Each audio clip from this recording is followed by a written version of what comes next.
What I want you guys to understand is what we're building. If you guys been to Famous Labs, basically there's four major softwares, but we're always on the cutting edge. So we're going to be coming out with new softwares. Uh, I don't want to promise anything, but at this pace, it's like once every 3 months, something like that. So we have Famous for web development, software, apps, crypto. Super cool is sort of everything. We'll get into that. And Deal.ai is really good for marketing. You can also white label your own apps. It makes it easy to make apps for a desktop. And then Lead Falcon is essentially a CRM, which allows you to send text messages, emails, SMS, basically make a bunch of money. Okay, so I'm going to explain kind of how we're thinking about this ecosystem. Everything's not connected yet, but you guys have access to us. A lot of the trainings are going to cross-pollinate between the four, and I want to give you kind of a quick understanding of why we're building what we're building and how you can apply it most efficiently and effectively to your business. Okay, so you guys have probably heard me say this before. There's really only so many things that you can sell in the world. If you guys are building a business, there's a physical product, there's in-person services, there's online services, there's software, there's apps, and then there's media companies where they just do content and then sell advertising. Okay, so you guys are doing one of these, whether you like it or not, this is what you're doing. Okay, and even if it's like oil, it's a physical product, it's a commodity, right? And what you're going to be building is you're going to be building some marketing, and then you're going to send people to a funnel or a website, and then you're going to ask them to buy or to schedule an appointment with you. And then after they schedule an appointment with you, you're going to ask them to buy something. And then you're going to ask them probably to buy something else, and that's going to increase the average order value. Then you're going to be nurturing them through emails and SMS and calling and Zoom calls and maybe a Facebook group and a Discord channel and all that kind of stuff. And that's going to increase the lifetime value. Okay, so this is the basics of any business. You have your cost per click for marketing. Then you have your cost per acquisition or cost of acquiring a customer for your funnel. This is basically the conversion rate of your website. Then after someone buys, I generally think of average order value. Some people think of it like within 30 days. Some people think of it within 3 days. Some people think of it immediately. Doesn't really matter. Nonetheless, average order value is basically how much money they spend when they first come to you. And then lifetime value is how much do they spend with you over the lifetime of their relationship with you. Okay. So no matter what you're doing, no matter what your business, you're going to be focused on these four numbers. You're always going to cost per click is gonna be better if you have better marketing. Your cost per acquisition is going to go up if you have a better funnel and a better product, a better offer. Your average order value is going to go up if you have a really good ascension model with multiple products that are congruent. And then your lifetime value is going to go up if you have good nurturing sequences, emails, Zoom calls, SMS, all that kind of thing. Okay. So I know that might be a little bit kind of advanced for everyone, but nonetheless, I want to talk about basically what the difference between AI, SI, and AGI is, okay?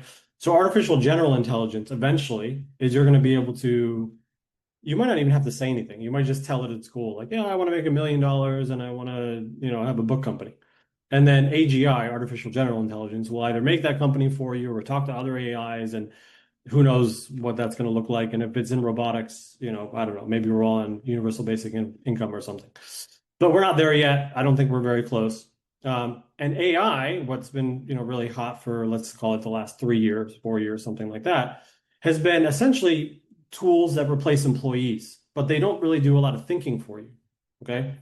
And there's been this kind of race to have these AIs that are specialized. So writing AIs, video editing AIs, marketing AIs, image AIs, book writing AIs. I own one, for example. Coding AIs, consulting, legal, graphic design, medical, blah, blah, blah, blah, blah, Excel AIs, all sorts of different things, right? And they're disparate. They're separated from each other. And so in order for you to use them effectively, you either have to be very, very good at project management, meaning deciding what to do next in what order, or you have to hire a bunch of people that are good at individual tasks. Okay. So for the last, I don't know, a couple of years, this is really where we're at. And so the problem where people still haven't succeeded with AI, in my opinion, is because they're not necessarily good at decision making. Maybe they procrastinate, even though, yeah, I have access to 20 employees in the version of AI. How do I actually use them? In what order? That's project management. That's kind of like middle management at a company or a director level. But then what am I even going to do? Right? Like, man, I have this big problem. What are even the potential solutions? That's kind of executive thinking. This is like C-suite, right? And a lot of people don't know how to do this either. Okay. And so, and then even addressing like, what am I going to build? What problem do I have? Like very, very high level stuff. That's like a founder or CEO. Does this make sense? So this is like founder, CEO. What's my problem? Executive is doing all of the strategy. Middle management is doing project management to decide what to do and keeping you on track. And then the employees are using software to do all of the individual tasks. Does that make sense? So what synthetic intelligence, this is how I think about it. Synthetic intelligence is basically you can be the founder CEO, okay? So this is you. And instead of only AI doing this part, only AI doing this part, okay, it also can now do the project management and also can do the executive thinking. And because it can do the project management, it can string together the AIs together into a system. So let's say I was writing a book, okay? So I say, okay, let me do some research on the niche that's going to sell well. That's a whole AI. That's what am I going to do there? And then, okay, let me decide on what niche. Well, that's a difficult decision. I have to think through it based on the data. Then I have to come up with maybe a sub niche. Then I have to come up with, let's say, a title and a basic plot. Then eventually you have to, I'm just going to rifle through this really quick, right? So then I'm going to have an antagonist, maybe a setting, maybe a love interest, depending on the niche. Then you're going to have other characters. Then you're going to have side quests or, subplots. Then you're going to have the main parts. Then you're going to have the main chapters. Then you're going to have the main scene. Then you're going to write the first chapter. Then you're going to edit it for voice. Then you're going to write the whole book, first chapter, first draft, then second draft, then third draft, then typesetting, then book cover, then audio book, then probably a second book cover for different for niches. Then you're going to need a book funnel. Then you're going to need marketing. And this is actually, I'm going really fast. So this is a lot of tasks, right? This is a lot of things to do. Even if you're using AI, it's like, well, damn, like these are a lot of decisions to make. So even if I'm a total monster at book writing, I still am going to have to probably use maybe 100 prompts, maybe 200 prompts. Now, is that faster than doing all of this on my own? That's going to take me 2 years? Of course. So now it may take me a week or two, but it's still going to take 20 30 hours to kind of pull this off, right? But 20 30 hours is much better than a year. But what's happening with synthetic intelligence is now you can just say, I want a novel in an industry and a niche that's selling really well, that's congruent with my plumber business, whatever. And what it's going to do, so you decide this, okay? And then it's going to say, Supercool is going to do this, and Famous does this for software and web development, for example. It's going to think, it's going to be like, what do I need to do? What are all the different things that I need to do? And it's going to decide, oh, I got to do all of these things. Okay, cool. Then it's going to divide it into project management. It's going to do 1, 2, 3, 4, 5, 6, 7, 8, 9, 10, 11, 12, right? There's 55 things that I need to do. Okay, cool. What are the steps? There's going to be 20 steps. Okay, cool. Now, what do I need? I need to use a writing AI. I need to use a video editing AI. I need to use a marketing AI. I need to do an editor AI, blah, blah, blah, blah, blah, right? So what's happening with Supercool, and Famous is able to do this quickly as well. And Lead Falcon is going to be able to start doing this with sales. So for example, like I want more people to buy my software. And that's the goal. My problem is I need more people to buy my software. So I need to send emails to my list. So imagine that's your CEO brain, that's your founder brain.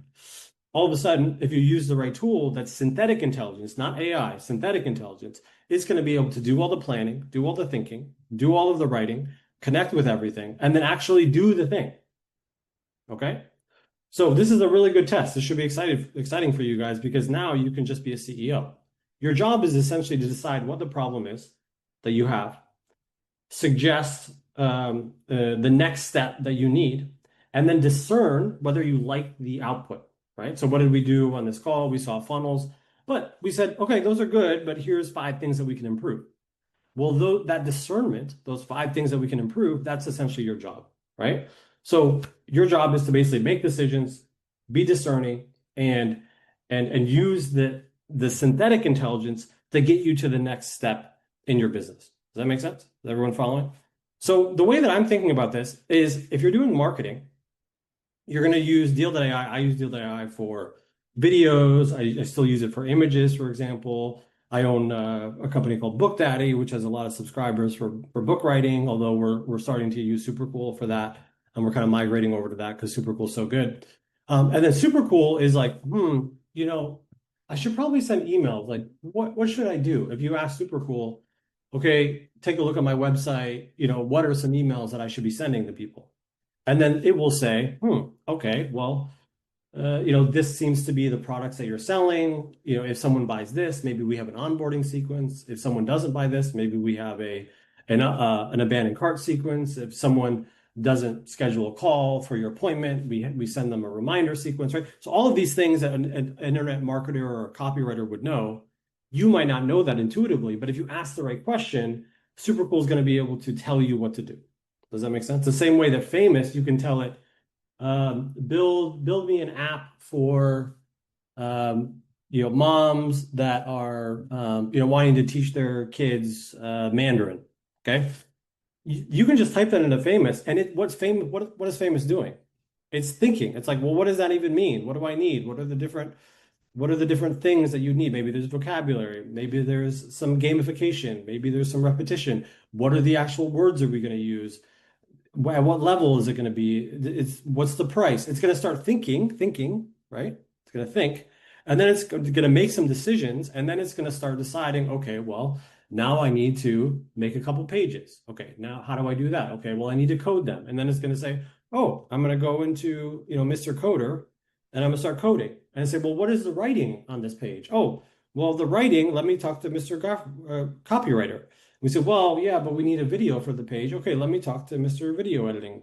Okay, well, is the copywriting even good? Let me think about it from a marketing angle. Does that make sense? So imagine you have a boardroom where you guys were launching your companies and you had a writer, an editor, a marketer, a market research, a graphic designer, a coder, maybe a senior engineer, a junior engineer, a strategy consultant, a lawyer, a graphic design, all these different people, right? This is $100,000 a month in payroll, okay? And you're sitting there and you're like, what should we do? And, okay, let me think about this. You guys give me something and I will look at it and then I will tell you whether it's good or not. That's essentially what you are. You have this army of people that are doing everything and they're presenting to you what they think is best. That synthetic intelligence is doing all of that for you.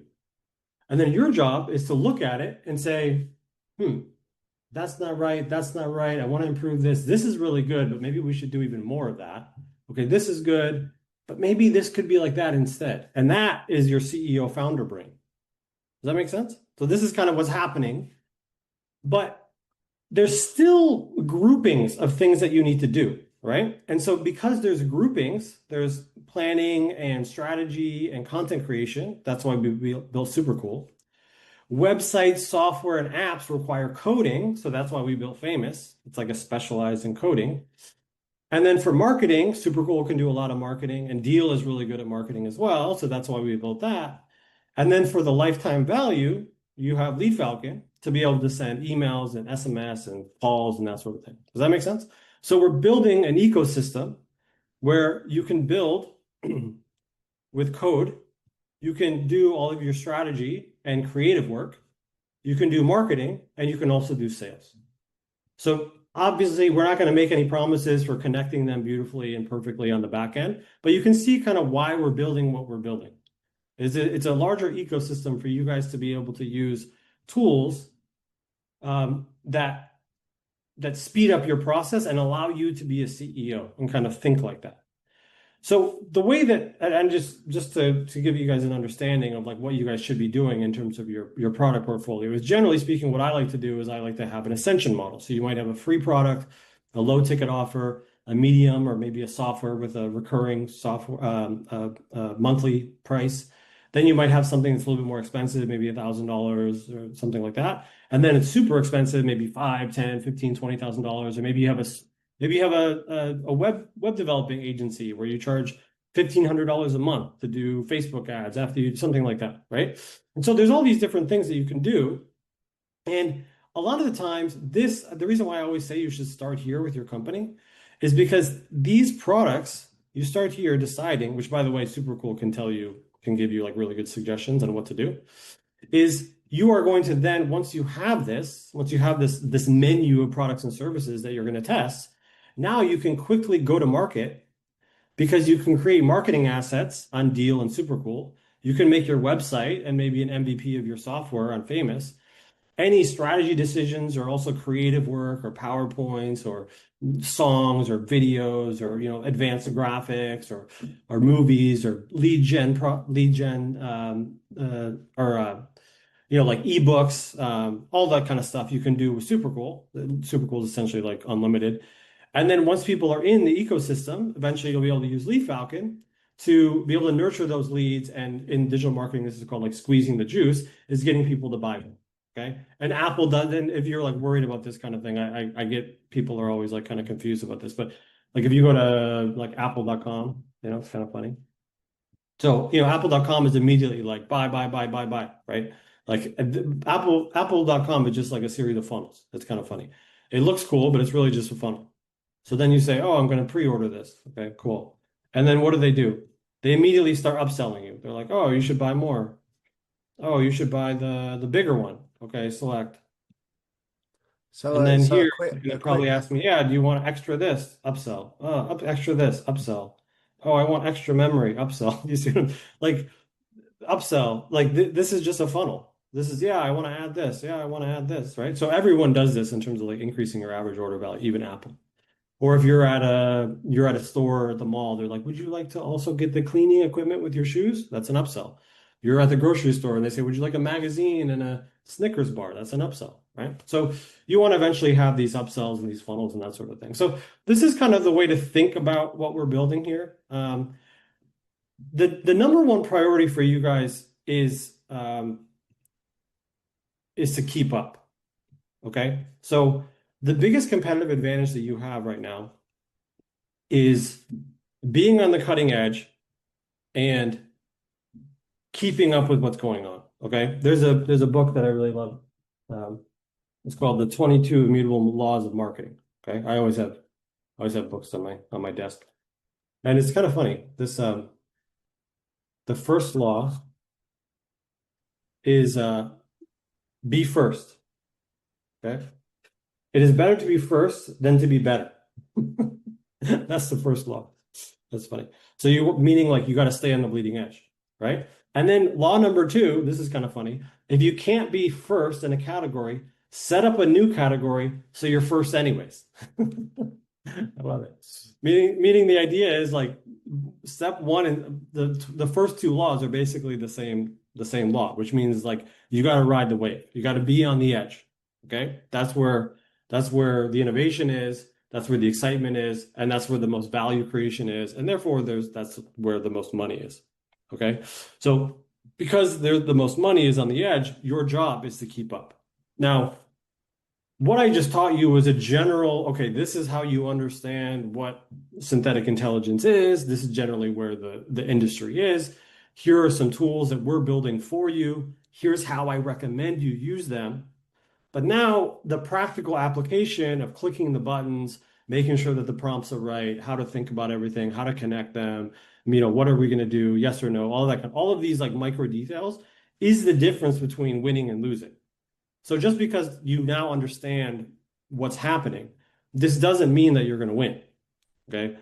The only way to win is to perpetually stay on the cutting edge. Okay. So you got to think in your brain, like for the next year or 2 years of my life or 6 months or 3 months, your entire focus has to be on keeping up with this. Now, the good news is that you guys are the people on a call like this are a filter of a filter of a filter of a filter of a filter of a filter of a filter, right?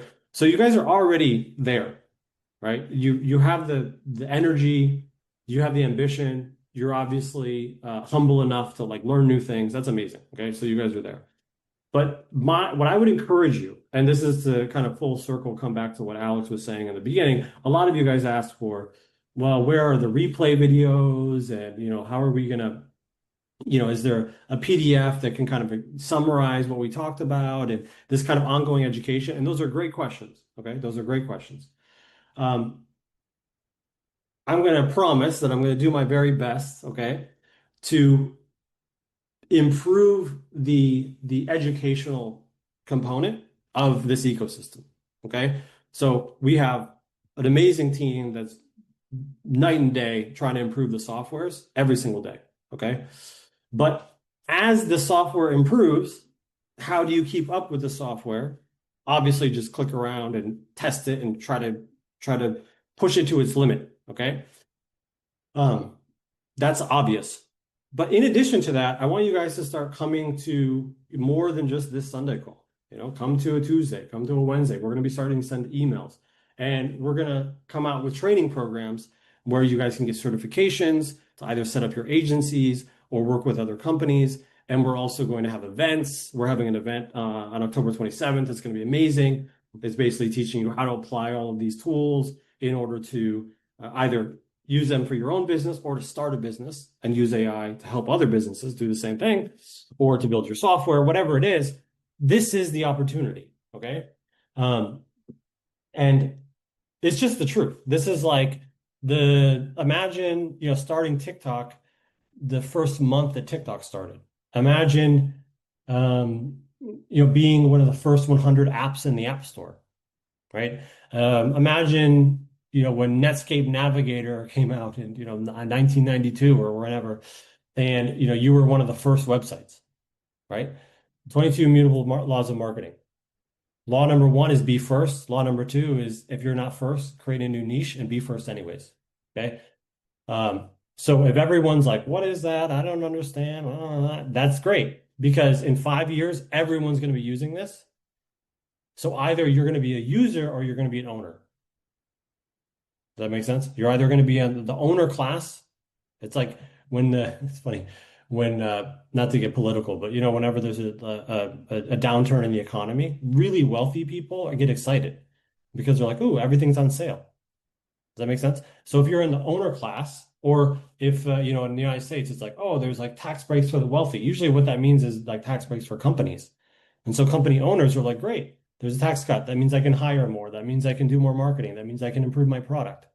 Right? So you want to be in this owner class so that as this is happening, you don't look back on 3, 4, 5 years and say, "Oh man, if I would have just like, really, really put my ear to the grindstone, like I could have really done something." And I know that I'm not really a motivational speaker guy, but I'm kind of setting up the next, let's say, 3 months, because we're going to be really amplifying our training programs and certifications and events and that sort of thing, and giving you guys like very clear steps for how to keep up and how to improve. So, it's going to be a mindset shift. It's not going to be, um, it's, no one's going to say that it's going to be easy, but, it's important. Does that make sense? Not easy, but as easy as possible. Yeah. I think that's good. I just wanted to kind of come and give a general overview of how I'm thinking about things. But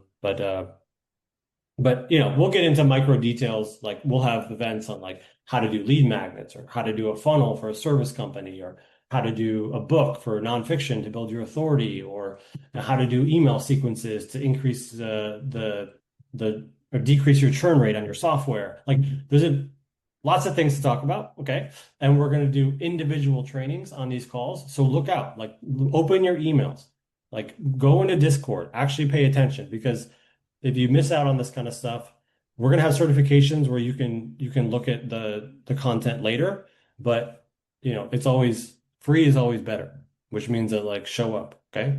And definitely come to our events. Like the events are a no-brainer. Yeah, yeah. Absorb yourself in the ecosystem. For like Jonathan was saying on Discord, we're going to start going hard on that and do more live calls, probably one or two per week, which is going to be completely different to anything else we do.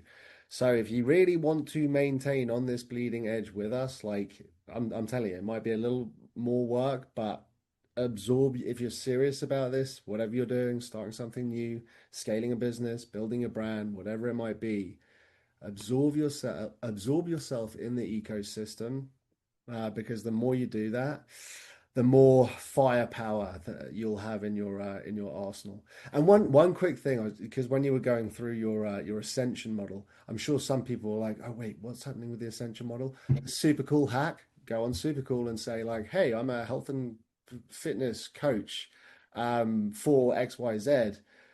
Give me three variations of great ascension models that I can implement into my business and when and where I should do each stage and give me a plan." And guys, you'll be blown away with what it Blown does. away. Blown away. So, Honestly, and then the crazier thing is then you can start if you wanted to you can do it for your own business, but then immediately you have to understand that everything that you guys are doing was super cool or famous or Lead Falcon or Deal, anything that you can do in 5 minutes, 90% of the population doesn't even know what their problem is, let alone the potential solution, let alone how to do it, let alone how to do it in months, let alone how to do it in 5 minutes. Okay. So you're like so advanced that anything that you do, just think about this. It's a little bit meta, but kind of observe yourself and realize that any of this is packageable as a business. Does that make sense? So it's it's always like, for example, an ascension model, right? Like imagine talking to consultants or authors or business coaches or service providers or agencies, or there's like hundreds of thousands of these businesses in the world, right? Million probably more. And how many of them have a good ascension model? Okay, probably maybe 5%. Okay. So imagine if you could give them a free ascension model report as a guide, as a lead magnet, that it took you 3 minutes, that's going to blow their mind and completely change their life to get them to schedule a call with you so that you can sell them additional services. Does this make sense? It's like it's not everything, it's a bit meta. You have to kind of see it as, oh, I can use this for myself, but I could also use it for someone else. Oh, I can write my authority book in 4 prompts and publish it to Kindle. So now all of a sudden now I have authority in the space. Maybe I could do that for other people. Maybe I could start a book writing agency. Does that make sense? It's like everything that you do for yourself, you can also do for other people. So there's infinite potential, and there's it's kind of funny. I think about moments sometimes, and there's these different type of moments in your life, right? There's some moments where they're just average moments. Life goes by, you don't think about it. Okay.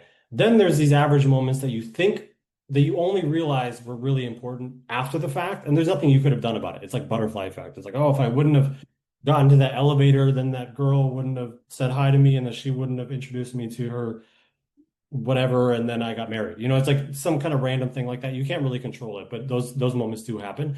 But then there's moments where you can feel it. You can feel it in advance. You're like deciding whether or not to take that new job and move to New York City. That's a big moment. Oh, should I ask this person to marry me? Yeah, that's a big moment. Should I decide to have children? Yeah, that's a big moment. Should I start this AI company? Yes, that's a big moment. Oh, apps were just created. Should I stay on the cutting edge of this? Yes, that's a big moment. So this is a big moment. It's not, it's like objectively, obviously a big moment.